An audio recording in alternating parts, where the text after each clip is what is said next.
Happy independence day అండి. మీకు independence day సందర్భంగా ఇలాంటి ఇయర్ రింగ్స్ ఎలా చేయాలో చూపిస్తాను. వాటికి కావాల్సింది డిఫరెంట్ టైప్స్ ఆఫ్ బీడ్స్ అండి, హుక్, చిన్న రింగ్, మనకి గోల్డ్ వైర్ ఒకటి, వీటిని ప్రెస్ చేయడానికి ఇలాంటి నోస్ ప్లేయర్. చూసారు కదా, ఫ్లాగ్లో ఉన్న కలర్స్ యూస్ చేస్తూ green, white, orange colour use చేస్తూ ఇయర్ రింగ్స్ చేస్తున్నాను. చూసారు కదండి, ఇలాగ ఒక 4 గ్రీన్ ఎక్కించుకున్న తర్వాత దీన్ని మనం ఇలా లాక్ చేసేస్తాం అనమాట. ఈ వైర్ని ఇందులోంచి బయటకు తీసేయాలి. ఇలా తీసిన తర్వాత ఇప్పుడు ఒక 3 వైట్ ఎక్కించుకోవాలి.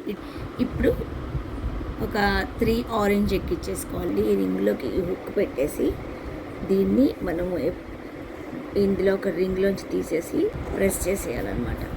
ఇలా ఇయర్ రింగ్ తయారవుతుంది.